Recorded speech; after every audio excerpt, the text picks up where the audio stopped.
Assalamualaikum warahmatullahi wabarakatuh. Oke, teman-teman, kita masuk ke materi SIA ya, Sistem Informasi Akuntansi untuk materi 1.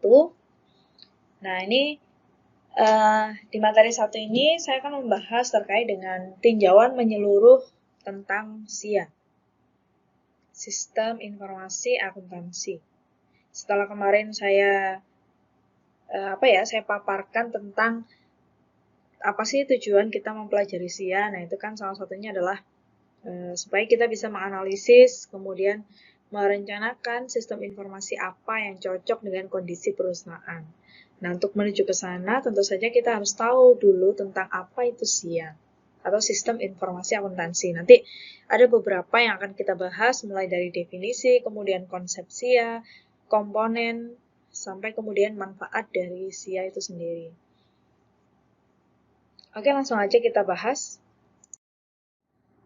Nah, sebelum kita mendefinisikan tentang sistem informasi akuntansi, nah saya akan membedah dulu sistem informasi akuntansi. Berarti kan ada tiga kata. Yang pertama adalah sistem, kemudian informasi, dan yang ketiga akuntansi. Sistem itu apa? Mungkin kalau teman-teman googling gitu, searching di Google, maka akan banyak sekali pendapat para ahli tentang apa itu sistem. Nah, ini saya rangkum menjadi sekumpulan elemen yang saling berkaitan, saling mempengaruhi, dan saling bekerja sama untuk mencapai tujuan yang sama, yaitu sistem. Jadi sistem itu terdiri dari berbagai elemen yang berkumpul, dan elemen itu saling berkaitan, saling mempengaruhi satu sama lain, saling bekerja sama untuk satu tujuan yang sama. Ya, jadi nggak boleh kerja sendiri-sendiri, semaunya sendiri. Nah, itu bukan sistem namanya ya. Dan terdiri dari satu item aja. Nah, itu bukan sistem. Ya, sistem itu satu elemen. Seperti sistem pencernaan misalnya. Nah, itu kan banyak elemennya. Nah, kemudian yang kedua, kata-kata kedua adalah informasi. Informasi itu apa? Nah, kata informasi ini kan nggak asing ya di telinga kita.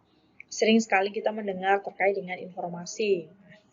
Kalau ada infokan ya, nah itu informasi. Adalah sekumpulan data atau fakta yang diorganisasi atau diolah dengan cara tertentu sehingga mempunyai arti bagi penerima. Nah, itu informasi. Jadi informasi itu data yang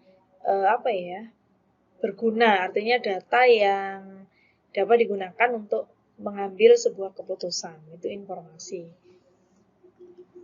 Kemudian yang ketiga adalah akuntansi. Nah, mungkin kalau akuntansi teman-teman sudah hafal ya, sudah di luar kepala. Akuntansi itu apa? Adalah suatu seni, ada juga yang mengatakan sebuah sistem untuk mengumpulkan, mengidentifikasi, mengklasifikasikan, mencatat transaksi dan kejadian-kejadian yang berhubungan dengan keuangan, sehingga dapat menghasilkan informasi berupa laporan keuangan yang nantinya akan digunakan oleh para pengguna atau para pengambil keputusan, entah itu manajer, entah itu debitur ya, pihak bank, atau mungkin pihak pemerintah terkait dengan pajaknya. Nah, itu informasi akuntansi atau laporan keuangan yang berguna bagi pengguna informasi tersebut. Nah, oke, dengan melihat ketiga definisi dari tiga kata ini, kira-kira apa ya definisi dari SIA atau Sistem Informasi Akuntansi itu sendiri? Ya, banyak kalau teman-teman baca buku, baca di Google, itu teman-teman akan nemu banyak definisi SIA. Nah, ini saya ambil satu yang komprehensif ya, sudah menyangkut semuanya. Jadi SIA itu adalah sekumpulan sumber daya seperti manusia dan peralatan yang dirancang untuk mengubah data keuangan dan data lainnya menjadi sebuah informasi yang berarti bagi manajemen. Nah, itu sistem informasi akuntansi. Jadi pasti di dalam SIA itu nanti akan banyak elemen yang tergabung di dalamnya, akan saling bekerja sama sebagaimana tadi definisi sistem, untuk mengelola data, ya, mengolah data-data yang ada di dalam perusahaan untuk dijadikan sebuah informasi, untuk dijadikan satu informasi yang berguna bagi pengguna laporan keuangan. Kenapa laporan keuangan? Karena akuntansi ya, sistem informasi akuntansi. Di prodi akuntansi nanti teman-teman akan belajar dua, SIA dan SIM, sistem informasi akuntansi dan sistem informasi manajemen. Nanti bedanya apa? Nah, teman-teman akan tahu sendiri. Sekarang kita belajar tentang SIA-nya dulu. Jadi SIA itu adalah sekumpulan sumber daya, sekumpulan elemen-elemen. Elemen-elemen itu terdiri dari manusia, peralatan, atau sumber daya lainnya yang dirancang untuk mengubah data keuangan, ya, data keuangan karena ini akuntansi, jadi datanya pasti keuangan, data keuangan dan data lainnya menjadi sebuah informasi yang berarti bagi pengguna. Jadi informasinya itu nanti berupa laporan keuangan salah satunya dan data-data lainnya. Nah, konsep SIA, sistem ini hampir selalu terdiri dari beberapa subsistem kecil yang masing-masing melakukan fungsi khusus yang penting untuk dan mendukung bagi sistem yang lebih besar. Contohnya adalah sistem akademik yang teman-teman gunakan saat ini ya, teman-teman nikmati saat ini. Sistem akademik itu kan terdiri dari subsistem kecil, terdiri dari input KRS, kemudian di dalamnya ada lagi input nilai bagi dosen, kemudian ada sistem pembayaran, ada sistem perpustakaan, dan sistem pembelajaran. Nah, ini jadi sistem besarnya adalah sistem akademik. Subsistemnya ada ini, KRS, nilai, pembayaran, perpustakaan, pembelajaran, dan lain sebagainya yang terkait dengan keperluan akademik, termasuk input absensi atau kehadiran. Kemudian contoh berikutnya apa ya? Akuntansi coba ya, sistem akuntansi. Kalau sistem akuntansi, subsistemnya apa? Ada sistem penjualan atau pendapatan. Kalau penjualan itu kan istilah untuk perusahaan dagang, kemudian pendapatan istilah untuk perusahaan jasa. Lalu ada sistem pengeluaran kas, ada juga perusahaan yang menyendirikan antara sistem pengeluaran kas dan pemasukan kas. Kemudian ada sistem penggajian, ada sistem pembelian barang, dan sistem pengeluaran barang. Nah, ini kalau di akuntansi. Jadi, sistem gedenya namanya sistem akuntansi. Sistem akuntansi terdiri dari subsistem kecil-kecil berupa sistem penjualan dan seterusnya. Kemudian di dalam SIA itu tentu saja terdiri dari komponen-komponen ya, yang membentuk sistem informasi akuntansi itu. Nah, apa saja komponennya? Yang pertama tentu saja harus ada user, harus ada pengguna, harus ada yang mengoperasionalkan sistem itu. Jadi pengguna ini bisa operator, bisa juga pengambil keputusan. Nah, ini user, pengguna. Kemudian ada prosedur yang mengatur kerja dari sistem itu.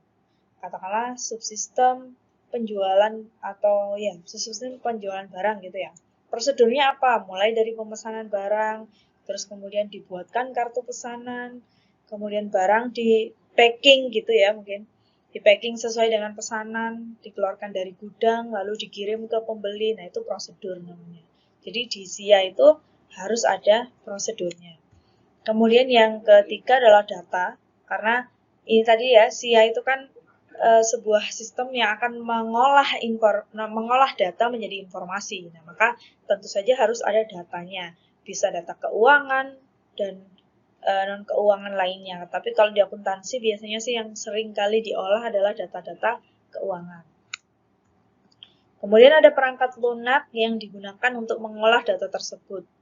Ya, entah itu Excel atau bisa pakai Zahir atau bisa pakai Accurate atau bisa pakai Mayop, itu yang digunakan untuk perangkat lunak. Ini alat ya, alat yang digunakan untuk mengolah data. Kemudian kalau ada perangkat lunak berarti harus ada infrastruktur teknologi informasi. Entah itu berupa komputer ya, personal komputer, bisa berupa laptop atau mungkin mesin scan barcode. Nah, itu kan juga infrastruktur teknologi dan lain sebagainya. Nah, Dan yang terakhir adalah sistem pengendalian internal. Jadi SIA itu bisa berjalan dengan baik, bisa berjalan dengan sesuai kemauan perusahaan jika ada SPI-nya, sistem pengendalian internal. Jadi ada controllingnya, apakah SIA ini sudah berjalan sesuai dengan kemauan manajemen, apakah sesuai dengan standar perusahaan. Nah, ini harus ada sistem pengendalian internalnya. Nah, komponen SIA ini yang terdiri dari berapa nih? 1, 2, 3, 4, 5, 6. Jadi 6 komponen ini harus ada dan harus bekerja sama ya, saling mempengaruhi, saling membantu untuk mencapai satu tujuan, yaitu menghasilkan informasi yang berguna bagi manajemen. Jadi nggak boleh ini 6 ini hanya disediakan 3 gitu, nggak bisa. Jadi harus ke-6-6-nya ini tersedia untuk menunjang atau untuk memastikan bahwa SIA itu menghasilkan sesuai dengan tujuan perusahaan. Jadi menghasilkan informasi sesuai dengan tujuan perusahaan. Nah, berikutnya, manfaat SIA. Jadi kenapa sih di dalam sebuah perusahaan itu SIA itu harus ada? Sistem informasi akuntansi ini harus ada, tidak boleh ditawar, ya. Jadi ada 2 manfaat utama terkait dengan adanya SIA ini. Yang pertama adalah menyediakan pengendalian yang memadai untuk menjaga aset perusahaan. Aset perusahaan itu ya kalau di neraca sih berupa kas, persediaan gitu ya. Tapi data keuangan atau informasi keuangan ini juga merupakan aset perusahaan yang harus dijaga. Untuk itu SIA ini sangat dibutuhkan karena kan tujuannya dia adalah untuk mengolah data menjadi informasi, ya. Data termasuk data penjualan, data karyawan, data stok barang di gudang. Nah, ini adalah aset bagi perusahaan karena ini sangat penting bagi perusahaan untuk sangat penting bagi manajer pengelola perusahaan untuk menjalankan perusahaan tersebut. Nah, ini jadi SIA itu sangat penting. Makanya nanti kalau teman-teman buka perusahaan sendiri ya, bikin PT sendiri, maka pastikan SIA-nya ada. Walaupun itu hanya sederhana saja ya, misalnya tentang sistem penggajian, itu menggunakan payroll gitu. Nah, itu yang jelas SIA ini harus ada dalam sebuah perusahaan. Manfaat berikutnya adalah SIA ini bisa mengubah data menjadi informasi yang berguna bagi pihak manajemen untuk membuat keputusan dalam aktivitas perencanaan, pelaksanaan, dan pengawasan dari setiap kegiatan perusahaan. Nah, ini karena pentingnya SIA ini, sangat bermanfaatnya SIA ini, sehingga SIA ini harus ada dalam setiap entitas usaha.